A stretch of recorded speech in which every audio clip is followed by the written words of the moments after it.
It's the Linemakers on Sporting News.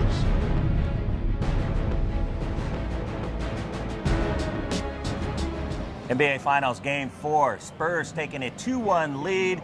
They now are $1.30 favorite to win the series.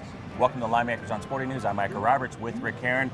Rick, we go into Game 4 now. We know about the Spurs Heat coming back 5 times to cover after each loss in the playoffs. But Game 3 gave you a lot to think about, didn't it? 113-77. Didn't see that coming. Embarrassing. Yeah, and it was embarrassing, and that's a key factor. But at least the game finally went over. We've been battling for overs, Micah. But the third most lopsided loss in finals history.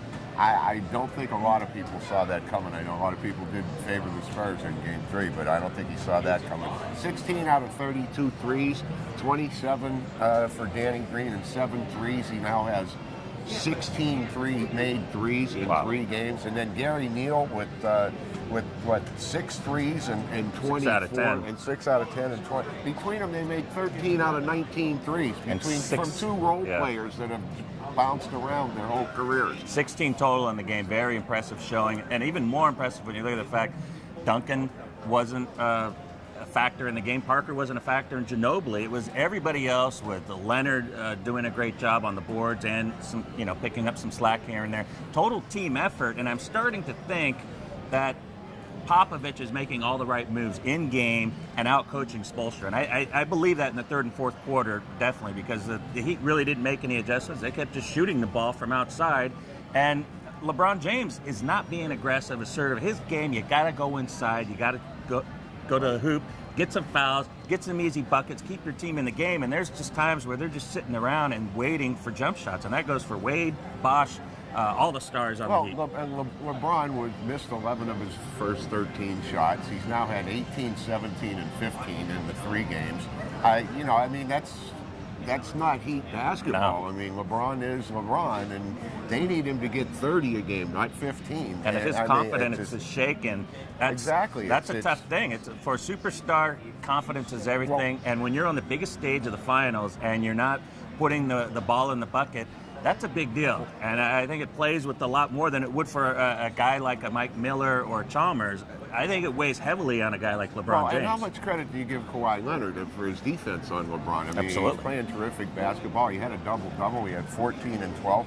But you know what? The Game 2 and Game 3 were kind of the same game. I mean, Game 2, the Heat led by 5 at the half, 50-45. Game 3, the Spurs led by 6, 50-44, and then in the second half,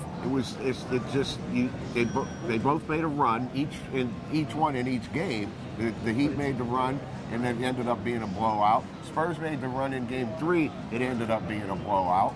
And, I didn't see the third most lopsided loss in finals history coming. I don't think anybody did. But I have one question for you, Mike. I read a report that Tony Parker had a sore hamstring. He only had 6 in the game. He was having an MRI today. I don't think it's going to keep him from playing, but you may see more of Gary Neal as the series progresses. And Neal is definitely not the playmaker and orchestrator of the offense that Parker is. Parker makes that team go, carries them on his back for most of the season.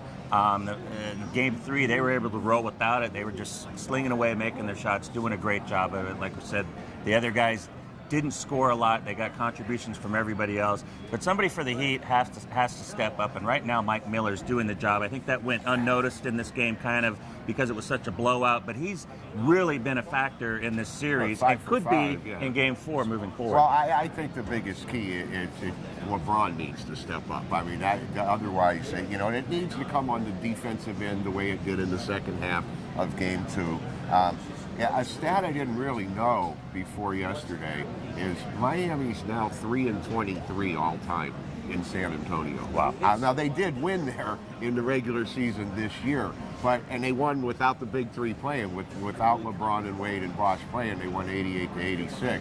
But if you're a Heat fan, that's got to have you something that's going to have you concerned, considering the next 2 are still in San Antonio. But all that being said, Mike, I think it comes from the defensive end in Game 4. I don't think the Spurs can possibly shoot the ball that well again. 16 out of 32 threes, 13 out of 19 for Neal and Danny Green. I'm looking at the 5 games where Miami suffered a loss, and they came back and won all 5 by double digits. We said this the other day, how it's still Spurs 1.5 and 87.5. If you're looking to play the Heat, play them as early as possible, because I really believe there's going to be money on the Heat before tip-off. It's going to close pick 'em or Heat or Miami won. And what about the total? We finally saw it go over. 5 straight unders for the Heat in their games. Game went over the total. Spurs stopped a 3-game under streak as well with the game going over. Can we see this trend continue and hope that people like LeBron get back into the game and maybe get some more scoring? The trend that has gone through 3 games is, again, there were only 30 foul shots taken in Game 3. There were only 28 taken in Game 2. There were only 24 fouls called in Game 1.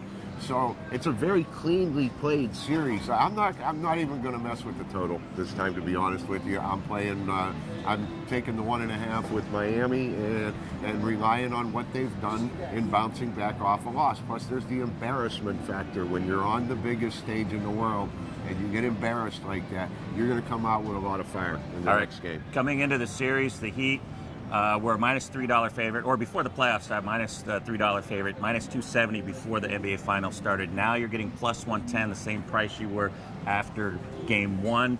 Do you go back on them, or is there too much now to say I'll just stick with what I got with the Heat right now and just carry it? Because if they lose this game, it's going to be tough. Up. No, it's going to be tough to get out of San Antonio. I mean, they might not make it to South Beach. I agree with you, Mike. I think you can expect a huge effort. But as far as the series price, no, I'm done with the series. All right, we're going to go ahead and look for the Heat to win their 6th in a row after losing in the playoffs. Thanks for watching. See you next time.